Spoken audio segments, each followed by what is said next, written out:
vamos estudar a importância da produção científica na sociedade brasileira. Para entendermos a produção científica, é fundamental que a gente estude o que define uma produção científica. O que faz com que o conhecimento seja científico? É o conjunto de normas, procedimentos, é a construção a partir de muita dedicação, de estudo, de pesquisa, sobre como aquele assunto vem sendo pesquisado durante muito tempo. Agora, por que no Brasil é tão difícil que a população entenda a importância da produção científica? Vamos ver? Segundo a revista Fórum de Reflexão Universitária da Unicamp, existem algumas questões que afastam a população da produção científica. E esse afastamento é muito ruim, porque fica parecendo que as universidades não produzem nada. Não parece que o universitário ele vai para a faculdade só para usar entorpecentes. Ah, não, desculpa, gente, é só no avião da presidência, né? Esqueci desse detalhe. Não, porque é uma coisa que hoje em dia a gente precisa falar sobre isso, né? Porque falou-se tanto sobre os entorpecentes ilícitos nas universidades, e aí 39 quilos assim nas universidades, eu nunca vi nada parecido na imprensa. Mas enfim, pulando a parte das drogas das universidades, os alunos não estão lá para consumir entorpecentes, ou para ficarem sem roupas, fazendo festas, orgias. Existem pesquisas científicas, só que os resultados dessas pesquisas não são divulgados de modo que a população tenha conhecimento do que está sendo produzido. E aí fica aquela sensação de que o universitário não estuda, não produz nada, de que é um dinheiro gasto à toa, com bobagem, é um investimento desnecessário. Agora vejamos, a importância da aproximação não é só da população com a universidade pública, mas também com as empresas privadas, para que as empresas privadas se sintam motivadas a investirem em pesquisas científicas. Agora, o progresso científico ele deve ser visível. É importante a divulgação do que está sendo produzido. Agora, uma coisa bem interessante é a produção das ciências humanas comparada à produção das ciências naturais. Quando você fala em descoberta de um remédio, descoberta de uma vacina, a população consegue entender do que se trata. O povo consegue entender o que é vacina, o que é remédio. Agora, o povo não consegue entender a importância de produção acadêmica, a importância da produção acadêmica sobre a questão da diversidade de gênero, por exemplo. Sobre por que é importante falar sobre a diversidade de gênero. E recentemente parece que o nosso vice-presidente falou que só existem 2 sexos, não é? Ele tratou a questão do sexo como se fosse gênero, como se fosse a mesma coisa, só que não são coisas iguais. Quando falamos em gênero, estamos falando de comportamento. E quando falamos de sexo, nós estamos falando da natureza do organismo humano. Isso já foi estudado, pesquisado pelo sociólogo francês Pierre Bourdieu. E é interessante falar sobre sexo, falar sobre gênero, porque paira no Brasil hoje um discurso preconceituoso.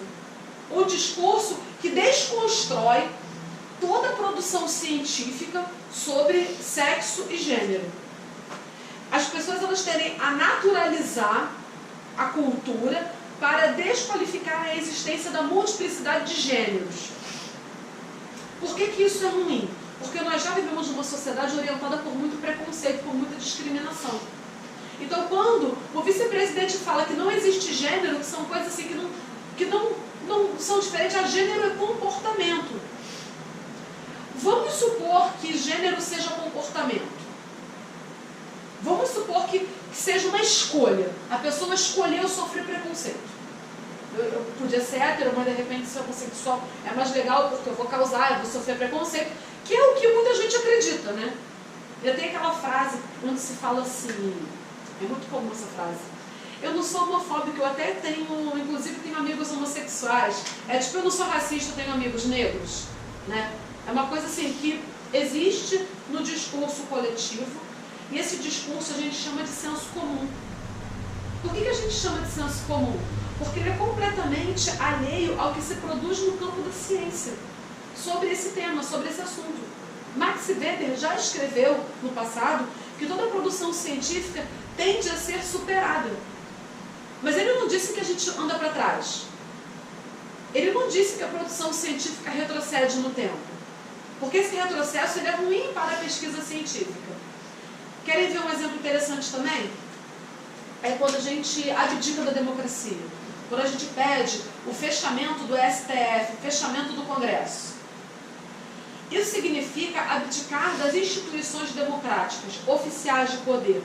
As instituições, elas se localizam acima dos indivíduos. Elas são mais importantes do que os indivíduos. As instituições democráticas, elas garantem a soberania da vontade popular, mas isso não pode ser confundido. A soberania popular não pode se sobrepor de modo a destruir as instituições democráticas.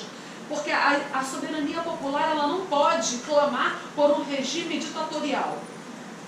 E a história do Brasil nos ensina que houve uma história, um período sombrio da história do Brasil, onde crianças eram vítimas de torturas, promovidas pelo governo, pelo Estado. E parece que isso é difícil para a população entender. Né? Quando as pessoas falam, governo militar, melhor época, para quem? Mas só morria quem era comunista. E qual é o problema de ser comunista? Qual é o problema de gostar da produção teórica de Marx? Tem gente que gosta de Hitler. Tem gente que faz homenagem ao oficial nazista. E quando nós falamos, nossa, como esse pessoal, esses professores são intolerantes, o que nós mais pregamos é a tolerância. Qual é o problema de você homenagear um oficial nazista? Seria por causa dos 6 milhões de judeus que foram executados em campos de concentração? E há quem diga hoje que apoiar o Estado de Israel significa ser contra o nazismo. E no Brasil as pessoas estão mergulhadas numa contradição, né, que é bem interessante a contradição, porque o mesmo indivíduo que homenageia o Estado de Israel, ele está homenageando um oficial nazista. Isso é possível que seja promovido pela mesma pessoa, pelo mesmo indivíduo, pelo mesmo cidadão. E a liberdade, a tolerância, o respeito à diversidade deve ser mais importante. Porque antes de sermos brasileiros, ou alemães, italianos, franceses, nós somos seres humanos, nós somos pessoas. E devemos nos comportar de modo humano. Outra coisa interessante também é a desvalorização da produção das ciências humanas. É como se o que eu estou produzindo, ou que a Luísa está produzindo, não tivesse um significado de geração de empregos e renda.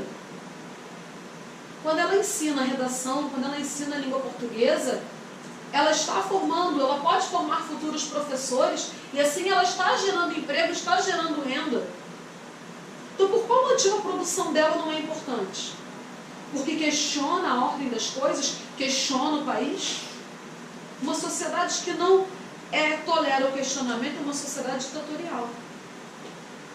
Por isso que a produção científica das ciências humanas, ela deve ser respeitada e valorizada. Porque no campo da produção das ciências humanas, nós escrevemos sobre a importância do Estado democrático de direito. Professora, mas eu não sei o que é o Estado de direito. É o Estado onde a lei se sobrepõe ao indivíduo. Onde o juiz tem que ser imparcial. Professora, mas tem manifestação para apoiar o juiz imparcial. Quem apoia a manifestação de juiz imparcial é a mesma pessoa que não vê problema no racismo, na homofobia, no machismo. Observa só, é o mesmo indivíduo.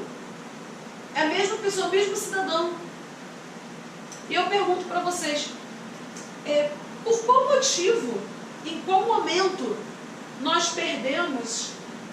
nos perdemos pelo caminho? Porque até onde eu sei, houve a queda do Muro de Berlim, o liberalismo ganhou projeção internacional, que é o que nós conhecemos como neoliberalismo, se formou a globalização, não foi? a sociedade em rede, a internet, a compressão de tempo e espaço e a formação do multiculturalismo, da cultura global, onde diversas culturas começaram a entrar em contato e essa cultura global, ela promoveu o questionamento da cultura local. Então, o questionamento da cultura local parte da vitória do pensamento liberal, da economia, do modelo de sociedade de mercado capitalista.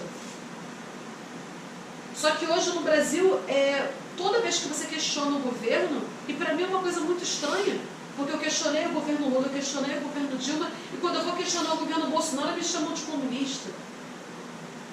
Daqui a pouco estarão chamando o Reinaldo Azevedo de comunista. Né? É só que está faltando.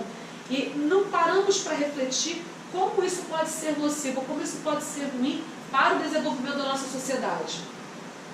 A democracia, ela deve ser, segundo Leandro Carnal, que é um historiador sensacional, ela deve ser aperfeiçoada. Ideologia de gênero não existe, porque ninguém se torna homossexual ou bissexual ou heterossexual por influência ideológica. As pessoas homossexuais, elas dizem que nasceram assim. E qual é o problema da sociedade em respeitar essas pessoas? É o preconceito. É a sobreposição da religião, onde a minha religião é melhor do que a do outro. A minha religião prega a Deus, a outra prega o demônio. A demonização da fé do outro, da escolha do outro, a inferiorização do modo como o outro compreende a realidade, não pode se tornar justificativa para que a gente deseje retornar no tempo, porque não é uma perspectiva conservadora, mas é reacionária. Um movimento de retrocesso, segundo o filósofo Flávio Vassolé, onde nós estamos fabricando, despertando sentimentos contra a democracia, contra o Estado democrático de direito. Não se trata de gostar ou não do ex-presidente Lula, mas se trata de entender que como pessoa, como cidadão, ele é digno de um julgamento justo e imparcial, como qualquer pessoa aqui, como qualquer cidadão brasileiro. E é engraçado que as pessoas no Brasil, elas resistem muito à legalidade. As pessoas resistem à lei. Elas preferem violar as leis o tempo inteiro. Né? E é interessante isso porque o crescimento econômico, ele deve estar associado ao conjunto de projetos de redução de desigualdades. Porque o que você pensa sobre o pobre não o define. O que você acha sobre as escolhas de uma pessoa pobre não a define. Porque cada um tem as suas experiências. Eu, por exemplo, acho que as pessoas devem pensar antes de tomarem determinadas decisões, como terem filhos, por exemplo. Mas isso é uma visão de mundo minha, particular. É a minha relação com a sociedade. E cada um se relaciona de modo diferente com a sociedade. E é interessante que quando falamos sobre isso, sobre o respeito a como o outro compreende o mundo, nós temos dificuldade. E é interessante que a criança que nasce hipoteticamente numa comunidade carente e que de repente o pai abandonou a mãe quando soube que ela estava grávida e essa mãe precisa trabalhar e essa criança fica com alguém que não lhe ensina, que não lhe educa sobre a importância de estudar, sobre a importância de trabalhar, sobre a importância de ter valores como os que nós compartilhamos. Como vamos esperar que essa criança seja uma pessoa que sabe a importância da valorização da vida, por exemplo? Por isso que é complicado julgar o outro, sabe? É complicado tirar pedras no outro. Porque nós temos pessoas que não gostam de estudar, que não gostam de trabalhar, em todos os grupos da sociedade. Só que em alguns grupos, essas pessoas têm maiores oportunidades. Né? Em outros grupos, de repente, elas não terão essas mesmas oportunidades. O ideal é que as pessoas tenham condições de fazer as escolhas que o mundo pós-moderno proporciona. Esse mundo de globalização, esse mundo neoliberal. Agora, O que diz a Constituição Federal Brasileira sobre o investimento em pesquisa científica? A pesquisa científica básica e tecnológica receberá tratamento prioritário do Estado, tendo em vista o bem público, o progresso da ciência, tecnologia e inovação. E o que nós vemos hoje não é o tratamento prioritário, porque em 2018 o investimento em pesquisa científica sofreu uma redução de 19% em relação a 2017. E esse ano o governo pretende reduzir mais o investimento nas universidades públicas, com o argumento de que os universitários produzem balbúrdia e consomem entorpecentes. Isso é um argumento que eu imagino que ninguém vai tocar no assunto por um bom tempo depois dos 39 quilos de cocaína no avião da presidência da República, né? E segundo, não sei se vocês viram, um militar da FAB já declarou que o militar que estava no avião com 39 quilos de cocaína, esse militar não estava nos voos da Dilma, nem do Lula. Isso é uma coisa que chama a nossa atenção também. Em que proporção, em que medida, e a investigação vai correr em caráter de sigilo. Por quê? Por qual motivo? O que estão escondendo da população? É aí que o professor de sociologia incomoda, porque ele questiona. Por qual motivo não haverá transparência no processo de investigação? É a mesma lógica de você achar ruim o vazamento das conversas do juiz Sérgio Moro, mas aplaudir o vazamento da conversa da Dilma. É a pessoa que ela é uma contradição ambulante, para não falar outra coisa. Né? Porque isso tem um outro adjetivo. A gente vai só falar que é uma contradição. É interessante você falar que a produção científica sociológica não serve para nada. A produção científica da filosofia não serve para nada. Porque nós questionamos, porque nós fazemos comparações, porque a gente promove a reflexão crítica e o questionamento.